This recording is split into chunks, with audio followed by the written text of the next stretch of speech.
अब बात तो सुनो मेरी तुम। क्यों? अभी कुछ बचा है कहने के लिए? मैं जानता हूं तुम मुझसे नाराज हो क्योंकि मैंने तुमसे झूठ बोला है। मगर जानते हो क्यों? क्योंकि उस दिन मैंने तुम्हारे चेहरे पे खुशी देखी थी और उस चेहरे पे मैं दर्द नहीं देख सकता था दया, सिर्फ इसलिए मैंने तुमसे झूठ बोला था। तुम मेरे चेहरे पे दर्द नहीं देखना चाहते थे ना, लेकिन तुमने खुशी क्यों छीन ली मेरी? हाँ? तुम जानते थे कि श्रेया से मैं अपने दिल की बात नहीं कह सकता था, मुझ में इतनी हिम्मत नहीं थी, इसलिए मैंने वो सारी बातें उस चिट्ठी में लिख दी और सोचा कि मेरा सबसे अच्छा दोस्त वो चिट्ठी श्रेया तक पहुंचाएगा। मगर इतना सब कुछ हुआ, तुमने वो चिट्ठी उसे नहीं दी। क्यों? तुमने ऐसा क्यों किया मेरे साथ? वो एक्चुअली नहीं, शायद अभिजीत तुम्हारे पास इस बात का जवाब नहीं है। मेरे जवाब की बात नहीं है दया, किसी और का जवाब है जो मैं नहीं दे सकता। किसका जवाब है? मैं नहीं बता सकता दया। अभिजीत, पहेलियों में बातें मत करो, तुम दोस्त हो ना, खुल के बात करो, खुल के बात करो। यार वो बात नहीं है, दोस्ती के लिए तो मैं अपनी जान भी दे सकता हूं। हाँ, झूठ भी बोल सकते हो। क्यों? हाँ, मैंने तुमसे झूठ बोला है, लेकिन तुम्हारे लिए झूठ बोला, तुम्हें तकलीफ ना हो इसलिए झूठ बोला। तो मुझे तकलीफ नहीं हुई? हाँ? मैं खुश हूं, मगर सिर्फ और सिर्फ तुम्हारे वजह से मैं इस तरह से खुश हूं, तुम्हारे वजह से।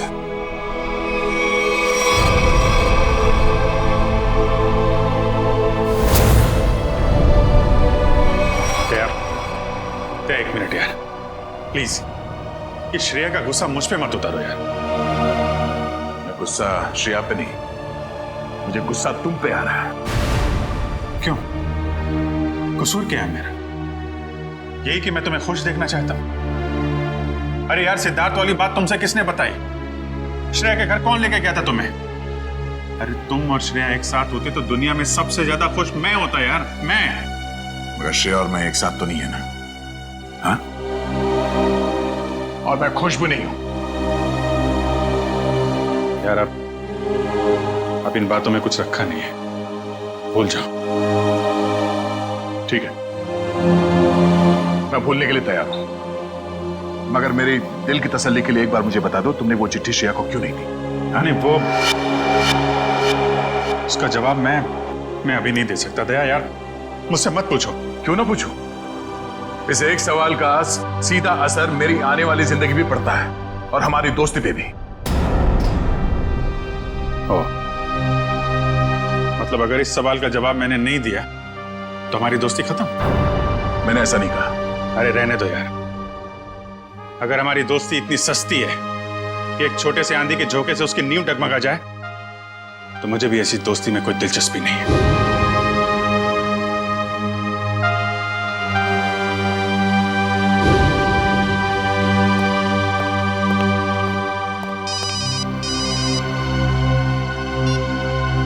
Hello,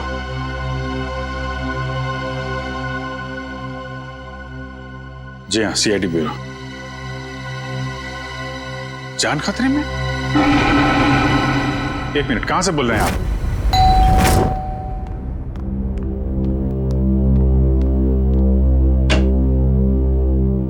CID? जी हाँ। क्या हुआ आपकी पत्नी के साथ? सर आप बैठिए, मैं सब बताता हूँ। तुम तो कह रहे थे कि तुम्हारी पत्नी मुसीबत में। ये गलत कह रहे हैं, मैं बिल्कुल ठीक ठाक हूँ सर।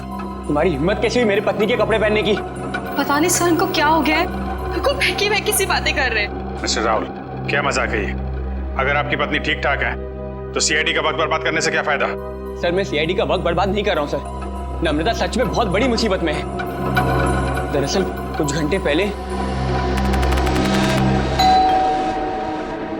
लगता आ गई।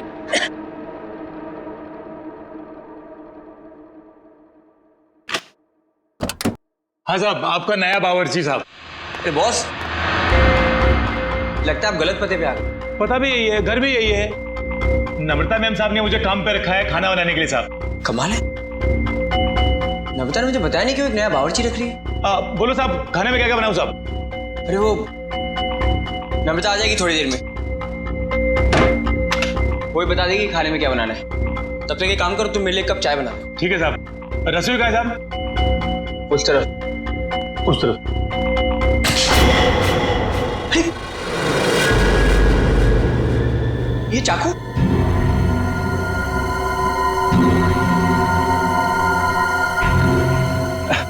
घबराइए मत साहब, इससे मैं फल काटता हूँ, भाजी काटता हूँ साहब, और मांस भी काटता हूँ साहब। ठीक ठीक, तुम जाओ चाय बनाओ। हाँ जाता हूँ साहब, चाय बनाता हूँ साहब। कैसे आदमी को काम पे रख दिया नम्रता ने।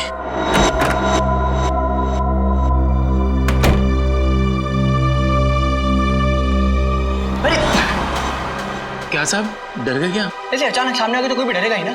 ये लो साहब आपकी कॉफी। मैंने चाय बोली थी। क्या साहब, आपने कॉफी तो मंगाया था साहब, वही लाया हूँ साहब। अरे यार मैंने चाय बोली थी। अरे कैसे बदतमीजी से बात करो तुम। अरे एक तो गलती करो, ऊपर से बदतमीजी से बात कर रहे हो मेरे साथ। कैसा आदमी रख दिया है। सॉरी डार्लिंग, आने में थोड़ी देरी होगी। तो मॉल में ना अच्छी सी सेल लगी है तो कुछ ज्यादा ही शॉपिंग कर ली।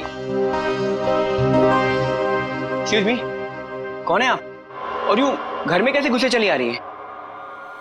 अच्छा जी, मैंने कुछ ज्यादा खर्चा कर दिया तो इसलिए तुम अपनी पत्नी से ऐसे बात करोगे? पत्नी? कौन हो तुम? और नम्रता कहाँ है? तुम्हारे सामने। अच्छा अब समझ में आया।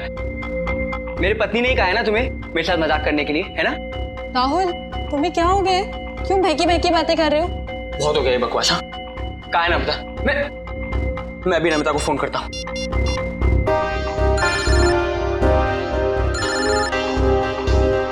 हेलो, कैसे हो? अब यकीन हो गया? बहुत हो गया ये बकवास, बहुत हो गया मजाक। कहाँ है नम्रता? बताओ मुझे, नम्रता कहाँ है? कहाँ है नम्रता? क्या किया नम्रता के साथ? राहुल, तुम ठीक तो हो?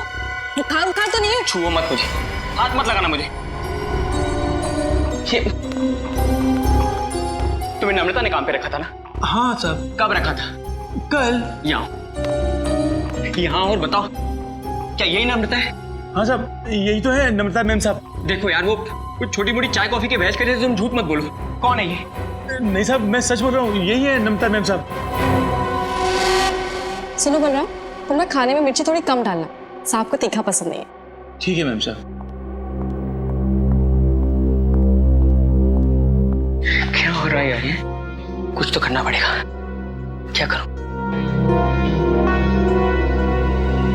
शेडी को फोन करता हूँ।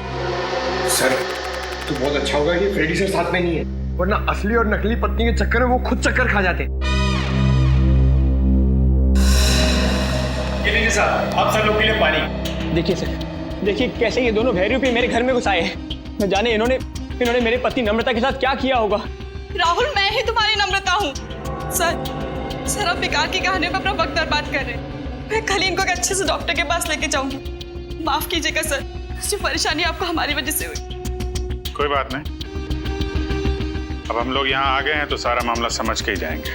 मिस्टर राहुल, आपके पास क्या सबूत है कि ये आपकी पत्नी नम्रता नहीं है? सबूत?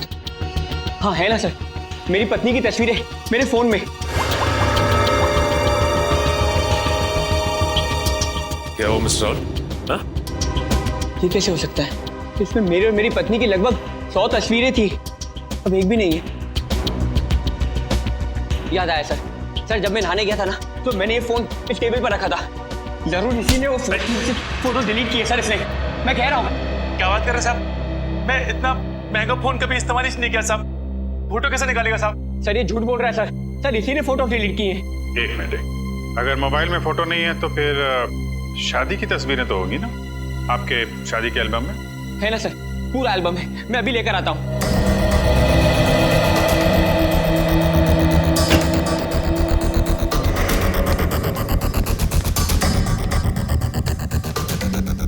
सर ये लीजिए सर, हमारी शादी का एल्बम।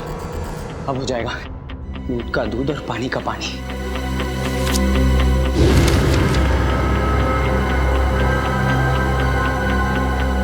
आपका कहना है कि ये आपकी बीवी नम्रता नहीं है? जी सर, ये मेरी पत्नी नहीं है। मेरे ख्याल से आप भी ये एल्बम देख लें तो अच्छा रहेगा।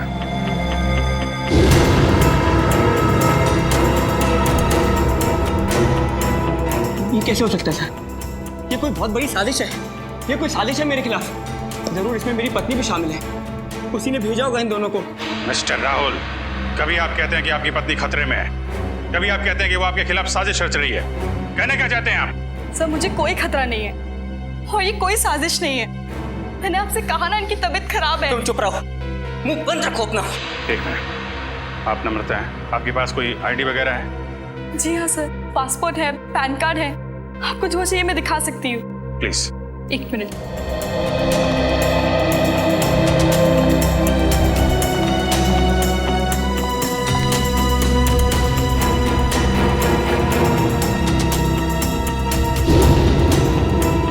नम्रता, आईडी के हिसाब से तो यही नम्रता है। सर ये भी तो हो सकता है कि इस लड़की का नाम भी नम्रता हो और इसी बात का फायदा उठाकर ये मेरी पत्नी की जगह लेना चाहती हो।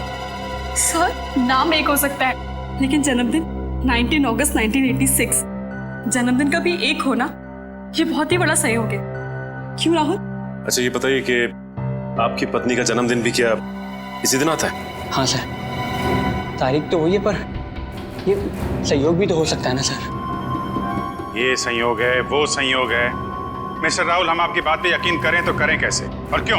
सर मैं सच कह रहा हूँ सर, ये झूठ बोल रही है। तुम नम्रता हो ना, तो ये बताओ कि हमारी शादी की सालगिरह कब है? बताओ ना, हमारी शादी की सालगिरह कब है? देखा सर, ये नहीं जानती है, ये झूठ बोल रही है। बताओ ना, हमारी शादी की सालगिरह कब है? 14 फरवरी। सर राहुल मुझसे बहुत प्यार करते हैं। वैलेंटाइंस डे पे गोवा में हमने शादी की थी। सर ये पूरी तैयारी कर कर आई है। इसने मेरे पत्नी से ये सब पहले ही पूछ लिया होगा। कोई और सवाल पूछ के देखो। हाँ, ये बताओ कि तुमने चॉकलेट कहाँ छिपाई? चॉकलेट? ये चॉकलेट का क्या चक्कर है? सर मुझे डायबिटीज है पर फिर भी मुझे चॉकलेट खाना पसंद है। इससे नम्रता अक्सर मेरी लाई हुई चॉकलेट छिपा देती है, जो बात इसे नहीं पता। अगर तुम नम्रता हो तो बताओ कि तुमने चॉकलेट कहाँ छिपाई है? बताओ, तुमने चॉकलेट कहाँ छिपाई?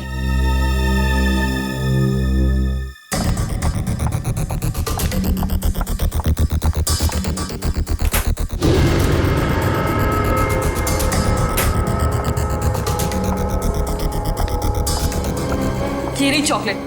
मैं तुम्हें खाने नहीं दूंगी, डायबिटीज है तुम्हें। मुझे डायबिटीज नहीं है, मुझे दे दीजिए। अब क्या कहना आपको मिस्टर राहुल? सर ये लोग पूरी तैयारी कर कर आए हैं। ठीक है, एक पल के लिए हम आपकी बात मान लेते हैं, लेकिन ये आपकी पत्नी है या नहीं, इसका जवाब तो इस घर में ही मिलेगा। तलाशी लो घर की।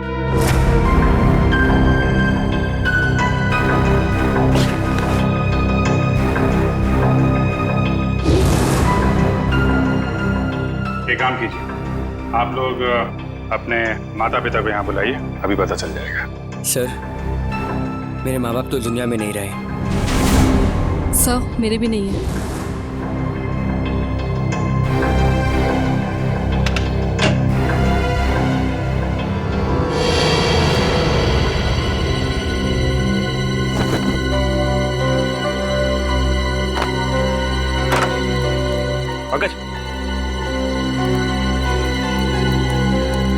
ऐसी जगह पे ये डस्टबिन कैसे पड़ा? तो कोई रिश्तेदार दोस्त वो तो होंगे इस शहर में ना, उनको बुलाइए।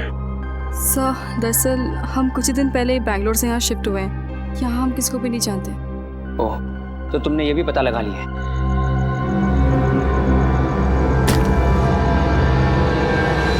सर!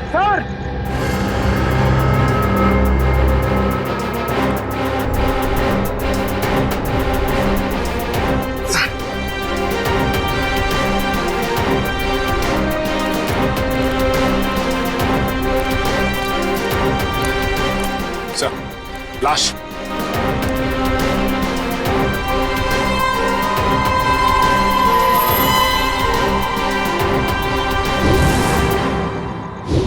सर ये लाश मेरे घर में? ये कौन सा खेल खेल रहे हो तुम राहुल? पहले पति पत्नी का झगड़ा सुलझाने के लिए यहाँ बुलाया, फिर तुम्हारे घर से एक लाश निकली है। किसकी लाश है ये? सर मुझे कुछ नहीं पता सर मैं इसे जानता भी नहीं। साहब मैं भी इसे नहीं जानती।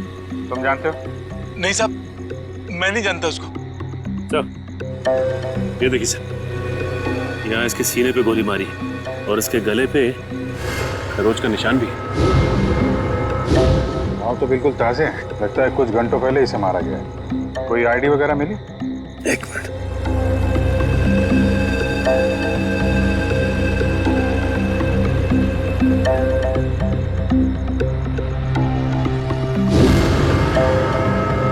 सर, इसका नाम पुलकित रॉबिन है।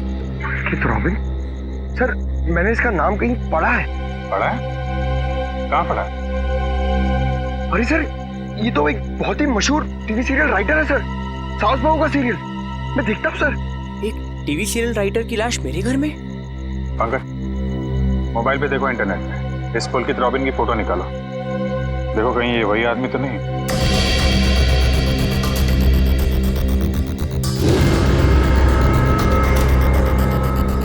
ये तो वही है सर, ये मर गया। अरे वो शो का क्या होगा? मैं तो हर एपिसोड देखता था, अभी अभी एक नया अच्छा ट्रैक चालू हुआ था। सर मैं तो ये सब में फंस नहीं जाऊंगा ना सर? मिस्टर राहुल, तुम्हारे घर से एक लाश मिली है। लाश जब तक खूनी पकड़ा नहीं जाता आप सब लोग हिरासत में रहेंगे। सचिन, घर सीज कर दो और इस पुलकित रॉबिन का एड्रेस निकालो। अब राधिका समीर से कहेगी दूर हो जाओ मेरी नजरों से, मैं तुम्हारी शक्ल भी नहीं देखना चाहती। समीर राधिका की नजरों से दूर हो ना हो, लेकिन हम सीआईडी वाले आपकी नजरों से दूर नहीं होने वाले। सीआईडी? और मेरे घर में? जी, वैसे आप राइटर्स लोगों का काम बहुत मुश्किल होता है ना, इतना पेचीदा ताना बाना बनना पड़ता है, कभी कहानी का, कभी किरदारों का और कई बार खून का। दरअसल मैं समझी नहीं, आप लोग यहाँ क्यों आए हैं? दरअसल हम आपसे खून के बारे में पूछताछ करने आए, मगर अगर आप चाहें तो अगले हफ्ते देविका के साथ शो में क्या होने वाला है ये हमें बता सकती हैं, क्योंकि पुलकित जी तो रहे नहीं। क्या पुलकित सर का खून हो गया? कब और कैसे? ये तो अब आप ही बता सकती हैं। मुझे कुछ नहीं पता। इतनी भोली बनने की जरूरत नहीं है आपको। हम पुलकित के घर से आ रहे। पुलकित की पत्नी ने बताया कि आप पुलकित की असिस्टेंट हैं। और कल शाम वो आपसे मिलने के लिए ही घर से निकले थे, मगर वापस पहुंचे ही नहीं। ये बात सच है, मैं और पुलकित सर कॉफी शॉप में मिलने वाले थे, लेकिन वो वहाँ पहुंचे ही नहीं। कौन सी coffee shop? IG coffee shop. वही जो बैरिक्स रोड पे? हाँ जी वही। मगर पुलकित की लाश हमें मिली सृष्टि नगर में, और ये बैरिक्स रोड सृष्टि नगर से बहुत दूर है। तो इसका मतलब ये है कि तुमने पुलकित को कॉफी शॉप पर बुलाया, उसके बाद उसे बहला फुसलाकर तुम सृष्टि नगर ले गई और वहां तुमने उसका खून कर दिया। नहीं, ये बात गलत है। मैं ऐसा क्यों करूंगी? क्योंकि तुम पुलकित से जलती थी और तुम पुलकित की जगह लेना चाहती थी, इसलिए तुमने पुलकित का खून कर दिया। ये सब झूठ है। मैं 8 बजे से लेकर 11 बजे तक उनका इंतजार करती रही, पर वो वहां पर पहुंचे ही नहीं। मैं घर वापस आ गई क्योंकि उनका फोन भी नहीं लग रहा था। आपकी बात में कितनी सच्चाई और कितना झूठ, ये बहुत जल्द पता लग जाएगा। आप हमारे साथ चलिए। मगर कहाँ? ये सब क्या है? आप लोग हमें यहाँ क्यों लाए हैं? कोई कुछ बता क्यों नहीं रहा है हमें? एक मिनट, शांत हो जाए मैडम, सब कुछ पता चल जाएगा। मैं पुलकित की पत्नी हूँ और आप मुझ पर भी शक कर रहे हैं? हम किसी पर शक नहीं कर रहे, हम अपनी ड्यूटी कर रहे। ये आप प्लीज अपना हाथ आगे बढ़ाइए, हम लोगों को आपके खून के सैंपल्स लेना है। खून का सैंपल? मगर क्यों? क्योंकि पुलकित की गर्दन पर हमें कुछ खरोंच के निशान मिले और उस खरोंच में नेल पॉलिश के ट्रेसेस हैं। इसका मतलब साफ है, पुलकित के खून में किसी लड़की का हाथ है। लाइए हाथ आगे कीजिए। फिलहाल इस केस में लड़कियां सिर्फ आप तीनों ही। सर आप लोग खूनी को ढूंढने में इतनी मेहनत करें, प्लीज मेरे पत्नी को भी ढूंढिए ना। न जाने नम्रता किस हाल में होगी, कहाँ होगी। फिर वही बात राहुल, कब तक खेलोगे ये खेल? और मैं एक बार नहीं बार बार कह चुकी हूँ कि मैं ही तुम्हारी नम्रता हूँ। चुप हो जाओ तुम, कितना झूठ बोलोगी? क्या चाहिए तुम्हें? पैसे चाहिए ना? कितने पैसे चाहिए तुम्हें मेरे घर और मेरी जिंदगी से जाने के लिए? क्या? मैं और पैसे? कैसी बात कर रहे हो तुम राहुल? मिस्टर राहुल, आपके पास आपकी पत्नी का फोटो नहीं है, चेहरा तो याद है, कम से कम उनका स्केच तो बनवा सकते हैं। जी सर, जरूर। ये बाल आगे से, हाँ यहाँ से थोड़े और लंबे। सर, हमारे क्रिमिनल डेटाबेस में इस बावर्ची का कोई रिकॉर्ड नहीं है। देखा साहब, मैं बोल रहा था ना साहब, मैं एकदम निर्दोष है साहब, मुझे जाने दो ना साहब। ठीक है, तुम जा सकते हो, मगर याद रख तुम शहर से बाहर नहीं जाओगे और जब भी बुलाया जाए ब्यूरो आ जाना। ठीक है। पता नहीं किसका स्केच बनवा रहे हैं, मैं तो यहाँ बैठी हूँ। Sir. Okay, thank you Paresh. तो राहुल, स्केच ठीक बना? हाँ सर, बिल्कुल यही है मेरी पत्नी नम्रता। और मैं कौन हूँ? इसकी सौतन? पता नहीं सर किस लड़की का चेहरा है ये, किसका चेहरा बनवाया इन्होंने, मुझे तो समझ में नहीं आ रहा। किसकी नजर लगी है हमारी हंसती खेलती जिंदगी को। सर इसके आंसू पे मत जाइए, ये मगरमच्छ के आंसू है। ये इन्हें हथियार बना के मेरे खिलाफ इस्तेमाल करना चाहती है, मुझे फंसाना चाहती है सर। राहुल, अगर तुम्हें मेरे साथ नहीं रहना तो साफ साफ कह दो ना, मैं तुम्हें डिवोर्स दे दूंगी। पर ये सब ड्रामा करने की क्या जरूरत है? सर ये पुलकित के कॉल रिकॉर्ड्स हैं। उसने जेनिफर के साथ में शाम को 5 बजे बात की थी और ठीक 1 घंटे बाद उसे लैंडलाइन नंबर से फोन आया था सर। अच्छा, ये लैंडलाइन नंबर है किसका, कुछ पता किया? हाँ sir, Bhavesh imports and exports नाम है कंपनी का। क्या कहा आपने? Bhavesh imports and exports? हाँ, क्यों? आप इस कंपनी के बारे में जानती हैं? हाँ सर, मैं जानती हूँ। राहुल इसी कंपनी में तो काम करते हैं। आप लोग मेरी तरफ इस तरह क्यों देख रहे हैं? मैंने उसे फोन नहीं किया है सर, मैं तो उस पुलकित को जानता तक नहीं हूँ। बुधवार शाम 6 बजे तुम अपने ऑफिस में थे या नहीं? 6 बजे ठीक तरह याद तो नहीं आ रहा, पर शायद तब तक मैं ऑफिस से निकल गया था सर। देखो राहुल, शायद से तो काम नहीं चलेगा। सर अगर आप लोगों को मेरे पे विश्वास नहीं है तो आप लोग मेरे ऑफिस चल के पूछताछ कर सकते हैं। ठीक है, तो चलकर पूछताछ कर लेते हैं तुम्हारे ऑफिस में, और ये भी पता कर लेते हैं कि जो स्केच तुमने बनाया है ऐसी कोई लड़की है भी या नहीं। एक बार शर्मा जी के पास पहुंचा दीजिए, मैंने चेक कर लिया। उन्हें बोलिए टेंडरिंग का प्रोसेस चालू था। अरे राहुल, तुम यहाँ पर इस वक्त और आज ऑफिस नहीं है? और ये लोग कौन है? सर ये लोग सीआईडी से। सीआईडी? जी सर। क्या बात है, बताओ। क्या बताऊं सर, मैं एक बहुत बड़ी मुश्किल में फंस गया हूँ। कैसी मुसीबत? लाश मिली इनके घर के बैकयार्ड से। व्हाट? ये मैं क्या सुन रहा हूँ? कहीं तुम्हारा इसमें कोई हाथ तो नहीं है? नहीं सर, मेरा इसमें कोई हाथ नहीं है। मैं तो उस पुलकित रॉबिन नाम के आदमी को जानता तक नहीं जिसकी लाश मेरे घर से मिली है। मिस्टर भावेश, आप अपने जरा सारे स्टाफ को बुलाएंगे। सुमित,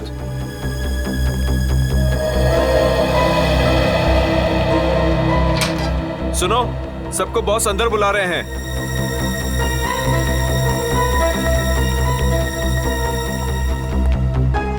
इस फोटो को देखिए, ये आदमी पुलकित है जिसकी लाश हमें राहुल के घर से मिली। वे पहचानता है इसे? जरा ध्यान से देखिए, टीवी सीरियल लिखते थे ये। आप इसे पहचानते हैं या इनसे जुड़े किसी आदमी को जिनका इनके साथ संबंध हो? ऐसा तो हो नहीं सकता कि आप में से कोई भी इन्हें नहीं जानता, क्योंकि आपके ऑफिस के लैंडलाइन से फोन किया गया था शाम को 6 बजे बुधवार। व्हाट? तो शायद राहुल ने किया होगा। मैं क्यों फोन करूंगा सर, मैं तो उसे जानता भी नहीं। और ऐसा भी तो हो सकता है कि इसी ऑफिस से किसी और ने फोन किया हो। और तो और सर, मैं तो जिस घर में रहता हूँ घर भी मुझे ऑफिस की तरफ से मिला है। Interesting, very interesting. आप में से किसी को याद है कि बुधवार को राहुल कितने बजे तक ऑफिस में था? हाँ सर, 5:30 बजे तक। 5:30 बजे, और पुलकित को फोन किया गया 6 बजे। हरीश जी, बहुत बहुत शुक्रिया हमारी दुविधा दूर करने के लिए। Thank you. हरीश, क्या तुम मेरा एक काम और करोगे? हाँ बोलो। तुम्हें याद है तुम वो इम्पोर्टेंट पेपर्स लेकर मेरे घर आए थे? हाँ याद है। तब तुम मेरे पत्नी नम्रता को मिले थे ना? हाँ राहुल, लेकिन उस बात का इस खून से क्या लेना देना है? लेना देना है, क्योंकि एक अनजान औरत मेरे घर में घुस आई है और मेरे पत्नी होने का नाटक कर रही है। क्या तुम प्लीज उसे चल के मेरे लिए पहचान सकते हो? हाँ श्योर। कहाँ है वो औरत? नीचे हमारी गाड़ी में बैठी हुई, आइए हमारे साथ। देखना सर, अब इस औरत का भांडा फूट जाएगा। धीरज रखिए, अभी पता चल जाएगा। अरे हरीश जी, कैसे हैं आप? हेलो नम्रता, मैं ठीक हूँ, तुम कैसी हो? क्या बताऊं, पता नहीं राहुल को क्या हो गया। हरीश, ये तुम क्या कह रहे हो यार? ये मेरी पत्नी नम्रता नहीं है। व्हाट? ये कैसी बात कर रहे हो राहुल? यही तो नम्रता है, तुम्हारी पत्नी, जिससे तुमने मुझे मिलवाया था। अब क्या कहना है मिस्टर राहुल आपका? है कोई जवाब आपके पास? हरीश, लगता है तुम्हारे आंखों का नंबर बढ़ गया है। जाके अपनी आंखें टेस्ट करवाओ। तुम एक ही बार मिलो इसलिए शायद इसे पहचान नहीं पा रहे हो। हाँ मिस्टर राहुल, मेरे चश्मे का नंबर जरूर बढ़ गया है, लेकिन मेरी याददाश्त कमजोर नहीं हुई है। यही नम्रता है। यकीन नहीं होता ये सब में तुम भी शामिल हो। सर मैं कह रहा हूँ पुलकित के खून में ना इसी का हाथ है। अरे ये कैसी बात कर रहे हो राहुल, तुम्हारा दिमाग खराब हो गया? सर ये झूठ बोल रहा है। मैं ठीक कह रहा हूँ सर। राहुल, ठीक और गलत का फैसला हम लोग करेंगे, आप नहीं। सर मैं आपको कुछ बताना चाहती हूँ। सर कुछ साल पहले राहुल को एक मानसिक बीमारी थी और शायद उन्हें वो बीमारी वापस हो गई है। क्या? इतनी बड़ी बात तुमने हमसे छुपाई क्यों? ये भी पता कर आई हो तुम? सर ये सच है कि मुझे बीमारी थी, पर अब मैं बिल्कुल ठीक हूँ। अब चाहे तो बैंगलोर में मेरे साइकियाट्रिस्ट से बात कर सकते हैं। हाँ सर, मैं भी वही कह रही हूँ। ये बिल्कुल ठीक हो गए थे, पर शायद इन्हें दोबारा दौड़ना पड़ रहा है। ये मुझे पहचानने से इनकार कर रहे हैं। सर शायद इन्होंने ही पुलकित को मारा होगा। चुप हो जाओ तुम। एक तो मेरी बीवी को गायब कर दिया, ऊपर से मेरे पे झूठा इल्जाम लगा रही है। मैं इसे जान से मार दूंगा। पीछे हो। क्या बिगाड़ा है मैंने राहुल तुम्हारा? सर प्लीज राहुल को अपनी कस्टडी में ले लीजिए सर। देखिए ना, अपनी पत्नी को दिन दहाड़े जान से मारने की धमकी दे रहा है ये। पुलकित का खून राहुल ने किया है या किसी और ने, इसका पता तो हम लगा ही लेंगे। मगर ऐसा तो हो नहीं सकता कि पुलकित को मरते हुए किसी ने देखा या सुना ना हो। उस मोहल्ले के लोगों से पूछताछ करनी होगी। सर आसपास के सभी घरों में हमने पूछताछ कर ली है, बस ये एक आखिरी घर बाकी है। चलो यहाँ भी पूछ के देखते हैं। संभल के।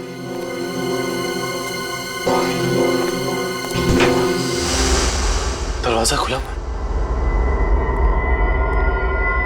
कोई इस तरह से दरवाजा क्यों खुला छोड़ेगा?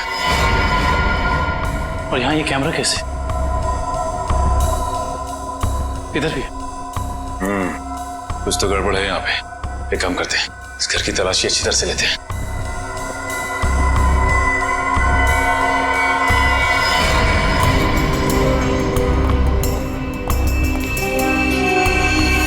सर जल्दी आइए। ये देखिए एक और कैमरा, 2 कंप्यूटर स्क्रीन, स्पीकर्स और हेडफोन्स।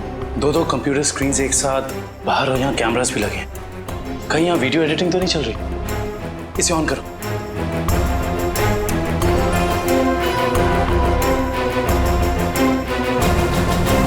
हाँ साहब, आपका नया बावर्ची साहब। लगता है आप गलत पते पे आ गए। नम्रता मैम ने मुझे काम पे रखा है खाना बनाने के लिए। चाय बनाता हूँ साहब। अरे जाओ ना। अभी क्या है? सॉरी डार्लिंग, आने में देर हो गई। वो मॉल में ना सेल लगी थी, तो कुछ ज्यादा ही शॉपिंग करनी। माय गॉड, कोई कैमरा लगा के राहुल के घर पे नजर रखे हुए। क्या हुआ आपकी पत्नी के साथ? सर आप बैठिए, मैं सब बताता हूँ। सिर्फ राहुल की नहीं, सीआईडी की भी। मैं तो बिल्कुल ठीक ठाक हूँ। सर एक बात समझ में नहीं आ रही है, इतनी दूर से सीआईडी का वक्त बर्बाद करने से क्या फायदा है? मगर ये आवाज इतनी क्लियर कैसे आ रही है? मैं भी आया। सर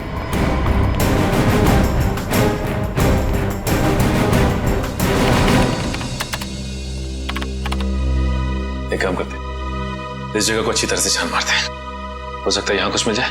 हाँ?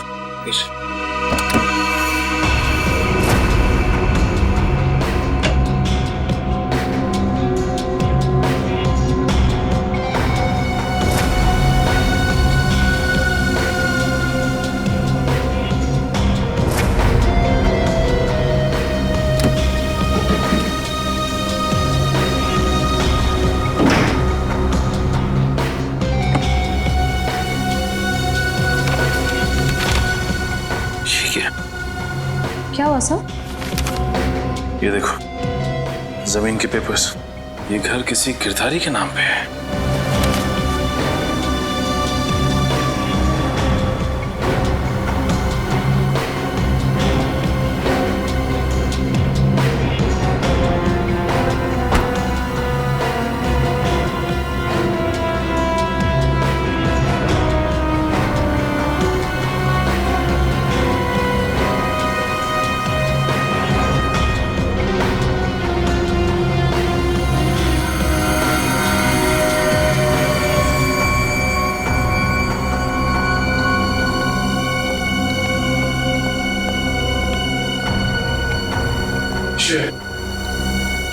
तुम्हारे सारे सवालों का जवाब ये माइक है जो मुझे राहुल के घर से मिला।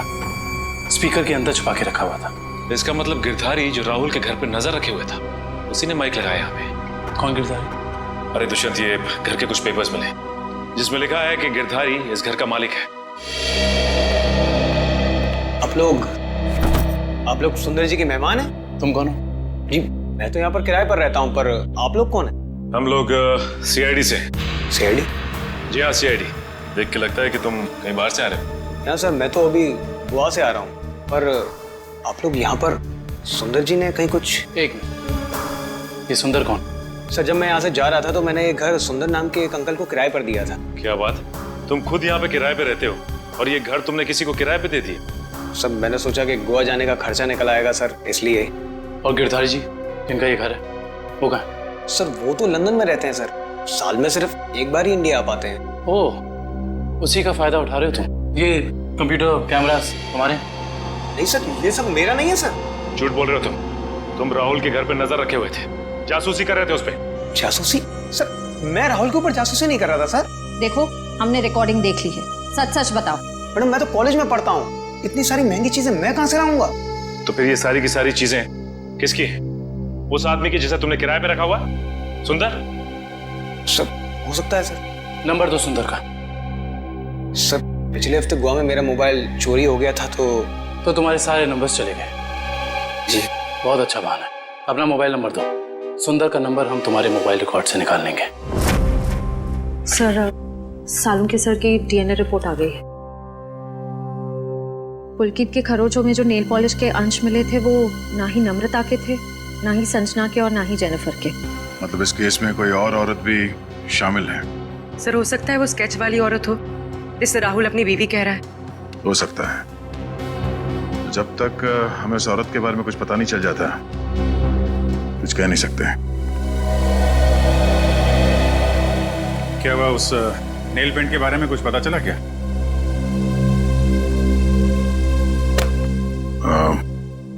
पूरी मुझे कुछ काम है, मैं बाद में आता हूँ।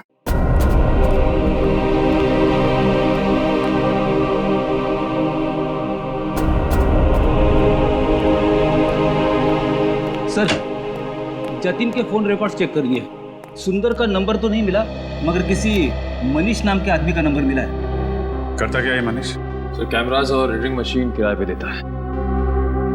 मनीष? इस मनीष से मिलना पड़ेगा। सर यही है वो सुंदर अंकल जिन्हें मैंने अपना घर किराए पे दिया था। कौन सुंदर?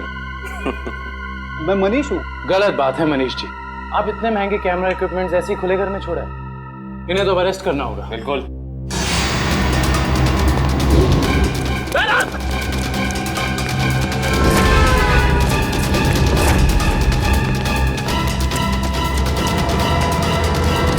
अरे रुको रुको रुको मनीष, कहाँ भाग के जा रहे हो?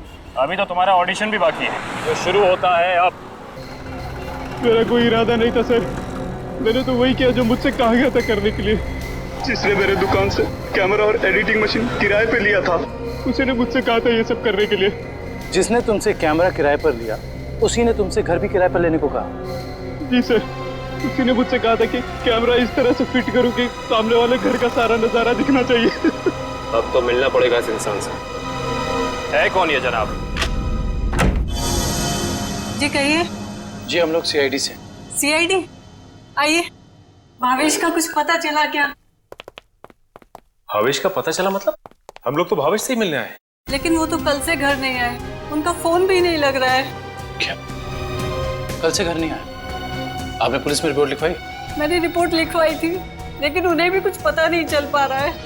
सर लगता है उन्हें पता चल गया होगा कि हम आने वाले हैं, इसलिए। एक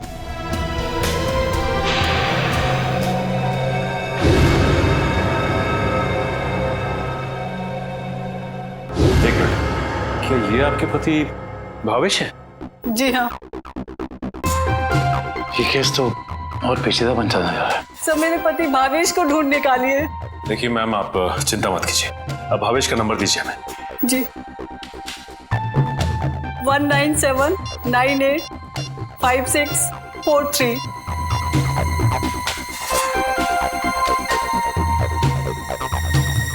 भावेश के फोन तो ऑफ आ रहा है। पंकज, भावेश के फोन के IMEI नंबर से पता करो कि उसका मोबाइल इस वक्त कहाँ है।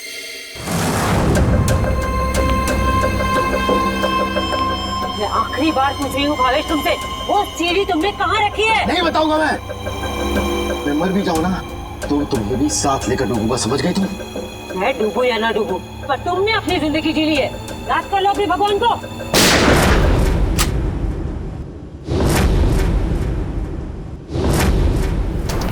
बस मुन्नी दुरेली, बहुत मचा रही आतंक। कानून को काफी वक्त से तुम्हारी तलाश थी, मगर हमें नहीं पता था कि हम इस केस के जरिए तुम तक भी पहुंच जाएंगे। खुश तो ऐसे हो रहे हो जैसे तुमने मुन्नी को जेल में डाल दिया है। ये तुम्हारी खुशकिस्मती है या बदकिस्मती कि तुम मुन्नी के दरबार में खुद चलकर आए हो? देख क्या रहे हो, ढूंढ दो इनको।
मुझे भावेश ने नम्रता को अगवा करने के लिए कहा था।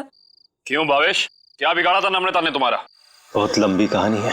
कोई बात नहीं मिस्टर भावेश, CID के पास मुजरिमों की दास्तान सुनने के लिए हमेशा वक्त रहता है। शुरू कीजिए अपनी कहानी। ये उस वक्त की बात है जब मैं शहर में नया नया आया था। टेलीविजन की दुनिया में लेखक के तौर पर नाम कमाना चाहता था। अलग अलग तरह की कहानियां लिखी, अलग अलग तरह के किरदारों को जन्म दिया। मेरी आंखों में सिर्फ एक ही सपना था कि किस तरह मेरी कहानी छोटे पर्दे पर साकार हो जाए। मगर तुम्हारा तो इंपोर्ट एक्सपोर्ट का बिजनेस था ना? क्योंकि मेरे साथ कुछ ऐसा हुआ जिसने मुझे मजबूर कर दिया अपने सपनों को कुचलने के लिए। जिसके साथ मैं किराए के घर में रहता था, जिसे मैं अपना दोस्त समझता था, उसने मुझे धोखा दिया। उसने मेरी कहानी चुराई और एक चैनल में बेच दी और रातों रात अमीर बन गया। हर तरफ उसी के चर्चे, उसी की बातें। मैं ये सदमा बर्दाश्त नहीं कर पाया और फिर मैंने अपने करियर को नई दिशा दी और भावेश इंपोर्ट एक्सपोर्ट का बिजनेस शुरू कर दिया। मगर इस सब का मेरी किडनैपिंग से क्या लेना देना है? ये बात सच है कि मैंने अपनी लाइन बदल दी थी, लेकिन ये भी सच है कि मेरे अंदर एक राइटर छुपा हुआ है। टेलीविजन में कुछ कर गुजरने का जुनून है मेरे अंदर। मैंने वापस कलम उठाई और और एक अनोखे रियलिटी शो का कॉन्सेप्ट लिख डाला, जिसमें पति पत्नी में से किसी एक की जगह एक अजनबी अगर उनके घर आ जाए तो फिर उस पार्टनर की क्या प्रतिक्रिया होगी। इस तरह का रियलिटी शो लिखा था मैंने। क्या ये सब एक रियलिटी शो था? चैनल को मेरा कॉन्सेप्ट बहुत अच्छा लगा, लेकिन वो ये जानना चाहते थे कि इसे पर्दे पे कैसे उतारा जाए।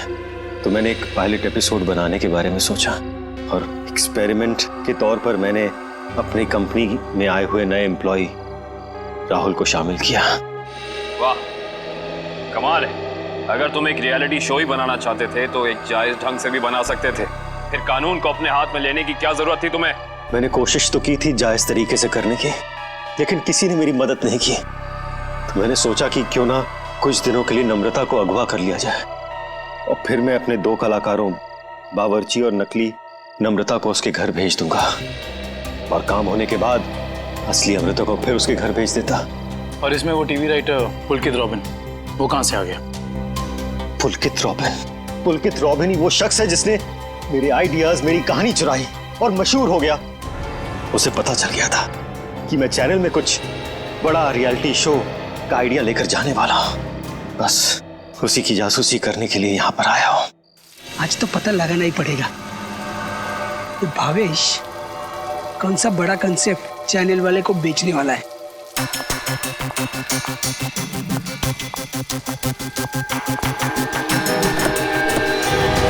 चल गाड़ी में बैठ। बोलो तुम, मैं नहीं जाऊंगी। गाड़ी में बैठी गोली मारो। छोड़ो मुझे। क्या कर रहे हैं तुम लोग? छोड़ो उसको। क्या कर रहे हैं तुम लोग? छोड़ो। बेवजह मारा गया, अब तू भी नहीं चाहती है? बैठ। छोड़ दो मुझे। मैं इसको लेकर जाती हूँ, तुम इसको ठिकाने लगाओ।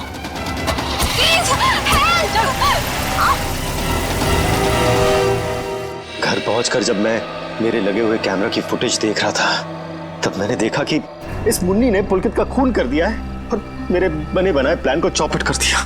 मैं उसे मारना नहीं चाहती थी, वो खुद बीच में आ गया था। और जब आप लोग मेरे ऑफिस आए तब आप लोगों को देखते ही मैं समझ गया कि अब सीआईडी से बचना नामुमकिन है। मैं बहुत घबरा गया था और उसी घबराहट में मैं यहाँ मुन्नी से मिलने आ गया। मुन्नी, तुमने मुझे फंसा दिया। पता है सीआईडी मेरे ऑफिस तक चली आई। एक तो पुलकित को मारा, ऊपर से उसकी लाश मेरे घर में छुपा दी। बोला था ना सेठ, लड़का लोगों को नहीं पता था कि तुम्हारा घर राहुल की कंपनी में आता है। अरे मैंने तुम्हें सिर्फ किडनैप करने के लिए कहा था, वो भी कुछ दिनों के लिए, पर तुमने पूरा रायता फैला दिया। याद रखना मुन्नी, अगर सीआईडी ने मुझे गिरफ्तार किया ना तो मैं तुम्हारी सारी पोल खोल दूंगा। बता कहाँ रखा है? बोल। नहीं बताऊंगा। नहीं, इसको भी बांध दे। मुन्नी ठीक नहीं कर रही हो। तो वो टेप कहाँ है जिसमें मुन्नी की रिकॉर्डिंग थी? मेरे मैनेजर हरीश के पास। सिर्फ वही एक शख्स था जिसे मेरे रियलिटी शो के आइडिया के बारे में पता था। और वो माइक, वो कब लगाया राहुल के स्पीकर में? वो स्पीकर राहुल का नहीं था, वो स्पीकर भी गिफ्ट के तौर पर मैंने राहुल के घर भिजवाया था। जब हरीश उसके घर फाइल लेकर गया तो उसी के साथ मैंने स्पीकर भिजवा दिया था। लेकिन आपने हमारे विश्वास के साथ खिलवाड़ किया है भावेश जी। मुझे माफ कर दीजिए, मैं तो बस ये सोच रहा था कि टेलीविजन में मुझे नाम कमाने का इससे अच्छा मौका नहीं मिलेगा, बस इसीलिए मैंने ये सब कुछ किया। मुन्नी को तो फांसी होएगी, तुम्हारा जुर्म भी कुछ कम नहीं है भावेश। बिल्कुल, क्योंकि मिस्टर भावेश आपने एक किडनैपिंग करवाई और उस दौरान एक आदमी का खून हुआ है। आपके भविष्य का फैसला तो अब अदालत करेगी। सर क्या हुआ है? आप लोग मुझे बता क्यों नहीं रहे? जरा रुको, अभी पता चल जाएगा।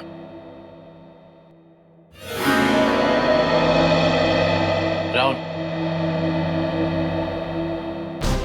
राहुल, नम्रता, तुम ठीक तो हो? तुम ठीक हो ना? हाँ, मैं ठीक हूँ। थैंक गॉड तुम आ गई। थैंक गॉड तुम वापस आ गई। मुझे तो लगा था मैंने तुम्हें हमेशा हमेशा के लिए खो दिया है। हाँ, मुझे भी ऐसे ही लगा था। मुझे तो उम्मीद भी नहीं थी कि मैं कभी तुम्हारे पास जिंदा लौट कर भी आऊंगी। वो तो अच्छा हुआ कि सही वक्त पर सीआईडी वाले आ गए, जिन्होंने हमें फिर से मिला दिया। तुम दोनों मुझे माफ कर देना।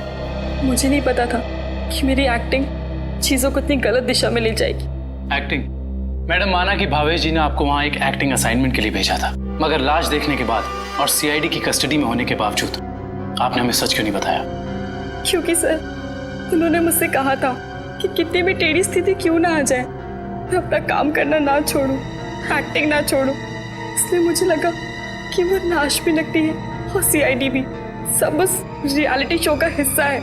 वाह, और आप अपनी एक्टिंग के चौके छक्के की बारिश करते रही। मुझे माफ कर दीजिएगा सर, और आपको तो पता है ना कि एक नए एक्टर के लिए टीवी और फिल्मों की दुनिया में पाँव जमाना कितना मुश्किल है। इसलिए मैं कोई गलती करना नहीं चाहती थी, इसलिए मैं एक्टिंग करती रही। अब आप लोग मुझे जो सजा देना चाहें मुझे मंजूर है। सर रहने दीजिए ना सर, अब मुझे मेरी नम्रता मिल गई है और आप लोगों ने भी असली मुजरिम को पकड़ लिया है। गलती तो उन्होंने की है तो इन्हें सजा भी मिलेगी, लेकिन इन्हें क्या सजा मिलेगी ये अदालत तय करेगी। फिलहाल आप दोनों जा सकते हैं। Thank you sir, thank you so much.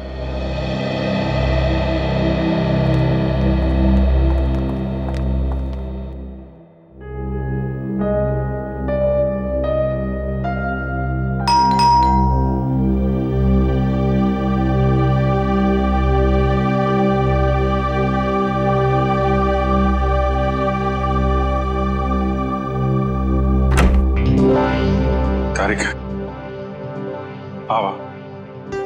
अच्छा हुआ तुम आ गए। सब ठीक है ना अभिजीत? नहीं, इस वक्त बुलाया इसलिए पूछ रही थी। नहीं वो एक्चुअली मुझे तुमसे कुछ जरूरी बात करनी थी। कितने परेशान लग रहे हो, क्या बात है? एक्चुअली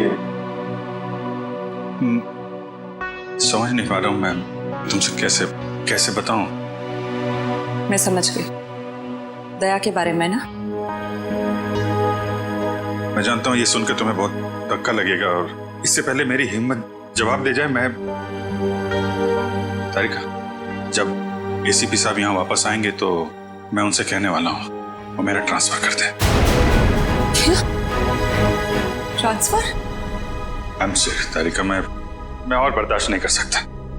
मेरे और दया के बीच में जो कुछ चल रहा है, मैं अभिजीत, लेकिन दया तो तुम्हारा दोस्त है ना? हाँ, लेकिन अब दोस्ती रही कहाँ? ऐसे क्या, दोस्तों के बीच में तो ऐसा होता रहता है, ऐसी छोटी मोटी गलतफहमी, ऐसे झगड़े। इसका मतलब ये थोड़ी कि एक दोस्त ऐसे मुंह मोड़ के निकल जाए। तारिका, मैं जान दे सकता हूं मैं उसके लिए, वो बात नहीं है, लेकिन ये सब मैंने सपने में भी नहीं सोचा था कि हमारी दोस्ती इस मुकाम तक पहुंच जाएगी। मैंने फैसला कर लिया है, मैं यहां से चला जाऊंगा।